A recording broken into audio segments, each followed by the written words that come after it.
Exam Times Bangla. শুরু করছি আজকের Karmasangsthan paper. Karmasangsthan paper one of the most leading news paper for government job aspirant. Okay, প্রত্যেকেই জানো কর্মসংস্থান পেপারের ব্যাপারে, তাই এটা নিয়ে আমি নতুন করে আর বলছি না। এটা কর্মসংস্থান পেপারের 11ই জানুয়ারি 2025 পেপারের প্রথম একেবারেই গুরুত্বপূর্ণ কিছু চাকরির খবর নিয়ে আমরা আলোচনা করতে যাচ্ছি। কর্মসংস্থান পেপারে বিস্তারিত জানার জন্য তোমরা এই পেপারটি তোমাদের নিকটবর্তী পত্রিকা স্টল থেকে ক্রয় করে নিতে পারো, মাত্র 5 টাকা দাম, একেবারে খুব কম দাম। সেই 5 টাকা দামে তোমরা কিনে নিতে পারবে। এবার চলো শুরু করছি একেবারে বড় একটা বিগ ব্রেকিং নিউজ নিয়ে। রেলের গ্রুপ ডি শূন্য পদের নিয়োগ বেড়ে টোটাল হলো 58,280টি। এটাই হচ্ছে কর্মসংস্থান পেপারের আজকে সবচেয়ে বড় খবর। এবার এই পদে কারা আবেদন করতে পারবে? দেখো, বলা আছে শিক্ষাগত যোগ্যতা দরকার মাধ্যমিক পাস অথবা আইটিআই পাস, কেমন, অথবা ন্যাশনাল অ্যাপ্রেন্টিসশিপ ট্রেনিং যদি থাকে সেক্ষেত্রেও তারা এই রেলের যে গ্রুপ ডি তাতে আবেদনের সুযোগ পাবে। এর আগে একটা তোমার গুজব রটে ছিল যে কর্মসংস্থান পেপারে এই নিয়ে লেখালেখিও হয় যে মাধ্যমিক পাস হলেই হবে না, এর সঙ্গে আইটিআই থাকতে হবে, তবেই রেলের গ্রুপ ডি পদে আবেদনের যোগ্য। কিন্তু দেখো যে আপকামিং নোটিশ আসতে চলেছে, কিন্তু তাতে স্পষ্টতই বলা আছে যে মাধ্যমিক পাস অথবা আইটিআই হলেও আবেদনের যোগ্য। অর্থাৎ যারা ক্লাস 8 পাস তারা যদি আইটিআই সঙ্গে থাকে তাহলে আবেদন করতে পারবে, কিন্তু মাধ্যমিক পাসদের ক্ষেত্রে কোনো রকম আইটিআই লাগছে না, কেমন। এটা ব্যাপারটা ক্লিয়ার হয়ে গেল তোমাদের প্রত্যেকেই। এবার চলে এসো, দেখো কি কি ভ্যাকেন্সি কতটা বেরিয়েছে, বিস্তারিত একটা ডিটেলস আমরা আলোচনা করার চেষ্টা করছি, তোমরা একটু ফলো করো। সারা ভারতে 21টি রেলওয়ে রিক্রুটমেন্ট বোর্ডের মাধ্যমে রিক্রুটমেন্ট হবে, টোটাল 58,282টি শূন্য পদের জন্য। এবং দরখাস্ত নেওয়া শুরু হচ্ছে দেখো 23শে জানুয়ারি থেকে, কেমন। 23শে জানুয়ারি থেকে তোমার এই বিষয়ে আবেদন শুরু হবে। তো এবার চলে এসো কোন কোন পদের জন্য আবেদন করতে পারবে। রেলের গ্রুপ ডি এই পদের বিজ্ঞপ্তি বেরোতে চলেছে, তাতে যোগ্যতা লাগছে মাধ্যমিক পাস অথবা আইটিআই পাস বা সমযোগ্যতা সম্পন্ন কোনো একটা হলো, যেটা আছে মাধ্যমিক পাসের জন্য, যেমন আলিম ফাজিল যেগুলো হয় মাদ্রাসা সার্ভিস কমিশন থেকে, সেই সমস্ত পরীক্ষায় পাস থাকলেও আবেদনের যোগ্য, কেমন। এবার চলে এসো রেলের গ্রুপ ডি নিয়োগের জন্য যে আইটিআই পাস যোগ্যতা বাধ্যতামূলক নয়, এই বিষয়ে যারা মাধ্যমিক পাস আছো, শুধুমাত্র মাধ্যমিক পাস আছো, তারাও কিন্তু আবেদনের যোগ্য। ক্লাস 8 পাসরা যদি কেউ 8 পাস থাকো সেই ক্ষেত্রে দরখাস্ত করার জন্য তোমার আইটিআই লাগবে। মাধ্যমিক পাসদের ক্ষেত্রে কোনো আইটিআই লাগছে না, কেমন। এই নিয়ে দেখো কর্মসংস্থান পেপারে রেলে মাধ্যমিক পাস থাকলেই হবে, আইটিআই লাগবে না, এই নিয়ে কর্মসংস্থান পেপারে বহুবার প্রকাশিত হয়েছিল। এই বিষয়টি ডিটেলস আলোচনা করা হয়েছে এবং সেখানেও বলা হয়েছিল এটি সঠিক নয়। 2রা জানুয়ারি রেলওয়ে রিক্রুটমেন্ট বোর্ড থেকে জানিয়ে দিল যে আইটিআই পাস বাধ্যতামূলক নয়।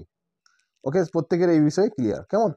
এবং শিক্ষাগত যোগ্যতা কি, বয়স কি, এবং কারা কারা আবেদন করতে পারবে, এই সমস্ত বিষয় একেবারে 11 পাতায় আলোচনা করার কথা বলা আছে। চলো আমরা চলে যাই সরাসরি 11 পাতায়। কি বলা আছে দেখি 11 পাতাতে।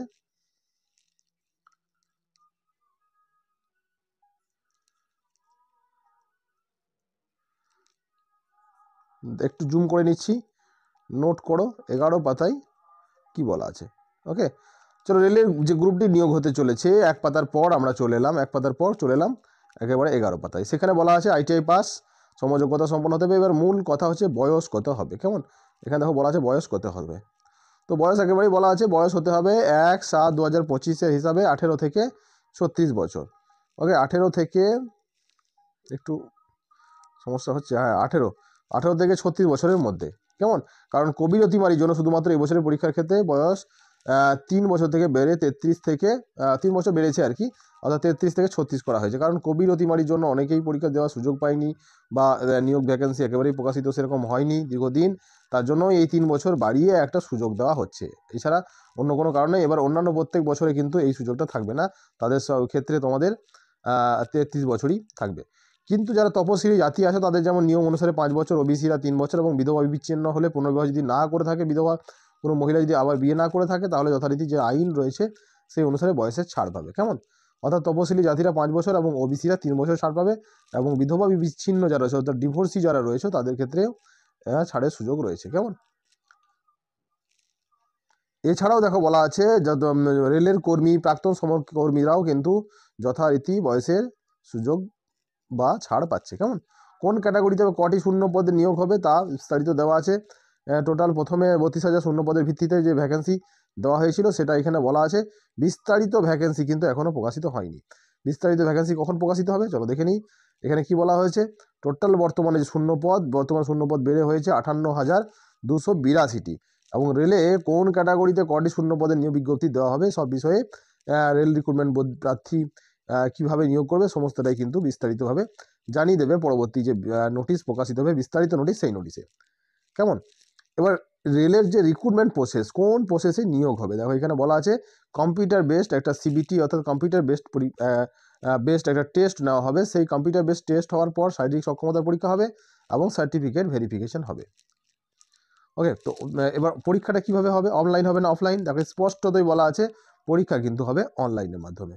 100টি অবজেক্টিভ মাল্টিপল চয়েস কোয়েশ্চেন অর্থাৎ এমসিকিউ কোয়েশ্চেন থাকবে এবং সেই এমসিকিউ 100টি কোয়েশ্চেনের মধ্যে দেখো জেনারেল সায়েন্স থাকবে 25 নম্বর, অঙ্ক বিষয়ে থাকবে 25 নম্বর এবং জেনারেল ইন্টেলিজেন্সে থাকবে 30 নম্বর এবং general awareness and current affairs থাকবে 20 নম্বর। অর্থাৎ মোট সময় থাকবে 1.5 ঘন্টা। কেমন? মোট সময় কতক্ষণ থাকবে দেখো 1.5 ঘন্টা। তো এই গেল সিলেবাস।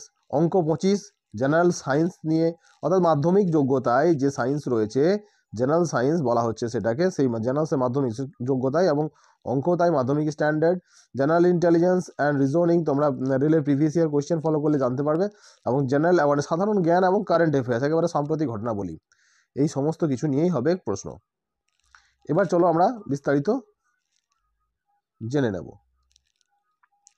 সফল যদি হয় রিটেন পরীক্ষায় তাহলে তোমার জন্য থাকছে শারীরিক সক্ষমতার পরীক্ষা। শারীরিক সক্ষমতার পরীক্ষায় কী দিতে হবে? প্রার্থী যদি ছেলেদের বেলায় হবে তাহলে 35 কেজি ওজনের বস্তা নিয়ে 2 মিনিটে 100 মিটার দূরত্ব লিফট বহন করা।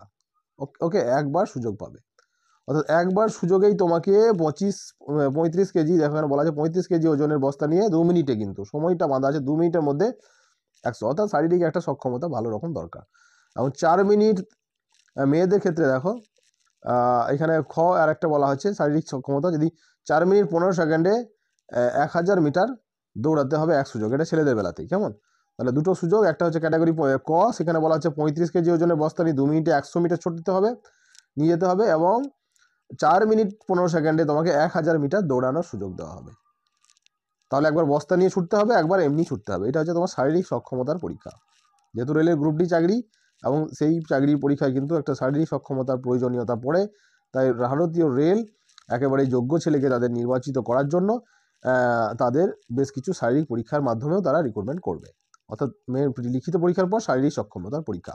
মেয়েদের বেলায় কী হবে? মেয়েদের বেলায় 20 কেজি ওজনের বস্তুকে নিয়ে 2 মিনিটে 100 মিটার দূরত্ব, অর্থাৎ ছেলেদের বেলায় 35 কিন্তু মেয়েদের বেলায় 20 কেজি। এবং এখানে দেখো 5 মিনিট 40 সেকেন্ড সময় দেওয়া হচ্ছে, যেটা 4 মিনিট 15 সেকেন্ড দেওয়া হচ্ছিল ছেলেদের বেলায়, সেখানে মেয়েদের বেলায় একটু বেশি সময় দেওয়া হচ্ছে 5 মিনিট 40 সেকেন্ড। এবং এখানে বলা হচ্ছে 1000 মিটার, কতটা তো ছুটতে হবে? 1000 মিটার দৌড়াতে হবে। একবার সুযোগ দেওয়া হবে, এক চান্সেই দিতে হবে, এরপর হবে সার্টিফিকেট ভেরিফিকেশন। অর্থাৎ প্রসেসটা বুঝতে পারছো? রিটেন এক্সামের পর হবে শারীরিক সক্ষমতার পরীক্ষা, তারপর ডকুমেন্ট ভেরিফিকেশন। অনলাইন দরখাস্ত আবেদন করা যাবে 23 জানুয়ারি থেকে 22 ফেব্রুয়ারি পর্যন্ত, অর্থাৎ তোমাদের হাতে এখন সময় রয়েছে আবেদন করা। 23 জানুয়ারি থেকে তোমরা আবেদন শুরু হবে। জাস্ট তোমরা ফলো রাখো যাতে তোমরা সঠিকভাবে এবং নির্ভুলভাবে আবেদনটা করতে পারো। কেমন? এবং যে সমস্ত দরখাস্ত রেলওয়ে রিক্রুটমেন্ট বোর্ড দরখাস্ত করতে চান সেই রিক্রুটমেন্ট সেলের ওয়েবসাইটে দরখাস্ত করতে হবে। তো দরখাস্তের নোটিশ বেরোবে, পূর্ণাঙ্গ নোটিশ, তখন তোমরা আমাদের চ্যানেল ফলো রাখো। আমাদের চ্যানেল নিশ্চয়ই তোমরা এই বিষয়ে বিস্তারিত জানতে পারবে। এছাড়াও কি বলা হচ্ছে দেখো, একটি বৈধ মেল আইডি থাকতে হবে। আবেদন করার সময় তোমাদের এগুলো লাগবে, তাই এগুলো আগে থেকে প্রস্তুত করে রাখো। এছাড়া পাসপোর্ট মাপের রঙিন ছবি, যেটা সাইজ হবে 20 থেকে 50 কেবির মধ্যে, এবং সিগনেচার একটা লাগবে 10 থেকে 40 কেবির মধ্যে। তপশিলি জাতিদের বেলায় কাস্ট সার্টিফিকেট কিন্তু আপলোড করতে হবে। ওকে, তো এইগুলো হচ্ছে আবেদন করার সময় বেশ কিছু ক্রাইটেরিয়া তোমাদেরকে মেনে চলতে হবে। এরপর কি কাজ করতে হবে? এরপর রেলওয়ে রিক্রুটমেন্ট বোর্ডে যে ওয়েবসাইট থাকবে, তুমি যদি কলকাতা রিক্রুটমেন্ট বোর্ডে অ্যাপ্লাই করো, কলকাতা রেলওয়ে রিক্রুটমেন্ট বোর্ড, তাহলে সেই ওয়েবসাইটে গিয়ে রেজিস্ট্রেশন করতে হবে প্রথমে। তারপর তোমার ফটো সিগনেচার, কাস্ট সার্টিফিকেট এইসব আপলোড করতে হবে। আর পরীক্ষা ফি তো থাকবেই, সেটা তো জানো। তবে পরীক্ষার ফিতে বেশ কিছু ছাড় দেওয়া রয়েছে। পরীক্ষার ফি বাবদ হচ্ছে 500 টাকা, কিন্তু যদি তপশিলি জাতি, প্রতিবন্ধী, মহিলা হও বা প্রাক্তন সমকর্মী হয় বা সংখ্যালঘু হয়, অর্থনৈতিকভাবে পিছিয়ে পড়া অর্থাৎ ইডাব্লিউএস হয়, তাহলে তাদের বেলায় ফিজটা লাগছে 50%, অর্থাৎ অর্ধেক, 250 টাকা। এবং এই টাকা তোমরা অনলাইনের মাধ্যমে জমা দিতে পারো অথবা চাইলে অফলাইনেও জমা দিতে পারো। ওকে, তো অনলাইনে জমা দেওয়ার পদ্ধতিগুলি দেখো বলে দেওয়া হয়েছে। চাইলে জমা দিতে পারলে debit card, credit card, UPI, net ব্যাঙ্কিংয়ের মাধ্যমে তোমরা জমা দিতে পারবে। টাকা জমা দেওয়ার পর সিস্টেম জেনারেশন থেকে তোমাদের যে অ্যাপ্লিকেশন ফর্মটা কমপ্লিটেড হবে সেইটা তোমরা প্রিন্ট আউট করে নিতে হবে। ওকে, এবং সাধারণ প্রার্থীরা প্রথম পর্যায়ে পরীক্ষা দিয়ে থাকলে 400 টাকা, আর তপশিলি, প্রাক্তন সমরকর্মী, প্রতিবন্ধী, মহিলা, সংখ্যালঘু, অর্থনৈতিক ভাবে দুর্বল প্রার্থীরা 250 টাকা ফেরত পাবেন। কেমন? তাহলে প্রথম পর্যায়ের পরীক্ষা দেওয়ার পর কিন্তু 400 টাকা তোমরা আবার রিটার্ন পেয়ে যাচ্ছ। অর্থনৈতিকভাবে দুর্বল অনগ্রসর প্রার্থী বলতে কাদের বোঝানো হয়েছে? যাদের পারিবারিক বার্ষিক আয় 50,000 টাকার মধ্যে। তাহলে পারিবারিক বার্ষিক আয় যদি 50,000 টাকার ভেতরে হয়, বিলো 50,000 হয় এবং অ্যানুয়াল ইনকাম বলা হয়েছে, সেই প্রার্থীরা পরীক্ষা ফিতে ছাড় নিলে ডকুমেন্ট ভেরিফিকেশনের সময় তাদেরকে ইনকাম সার্টিফিকেট দেখাতে হবে। এবং এই ইনকাম সার্টিফিকেট পঞ্চায়েতের দেওয়া ইনকাম সার্টিফিকেট নয়, রেলওয়ে রিক্রুটমেন্ট বোর্ড থেকে একটা অ্যানাক্সচার দেওয়া হবে তোমাদেরকে। সরি, এইখানে একটু ভুল হলো, যাই হোক, এখানে অ্যানাক্সচার 3 দেওয়া হবে তোমাদের জন্য। সেই অ্যানাক্সচার 3-তে কিন্তু ইনকাম সার্টিফিকেটের সিগনেচার বা স্ট্যাম্প দিয়ে তারপর তোমাদের সেটাকে নিলে এই যে পরীক্ষার যে ফি রয়েছে সেই ফিতে ছাড় পাবে। কেমন? তো এই গেল বিস্তারিত তোমার রেলওয়ে রিক্রুটমেন্ট বোর্ডের যে বড় একটা বিগ ভ্যাকেন্সি প্রকাশিত হতে চলেছে, যেটি কর্মসংস্থান পেপারে প্রকাশিত হয়েছে, সেই বিষয়টি নিয়ে আমরা আলোচনা করলাম। আরও অন্যান্য চাকরির খবর পেতে আমাদের চ্যানেলটিকে সাবস্ক্রাইব করে রাখো এবং ফলো রাখো। বিস্তারিত নোটিফিকেশন প্রকাশিত হলে আরও পূর্ণাঙ্গ সুন্দরভাবে তোমাদের আমরা জানিয়ে দেব। তো প্রত্যেকেই ধন্যবাদ আমাদের সাথে থাকার জন্য।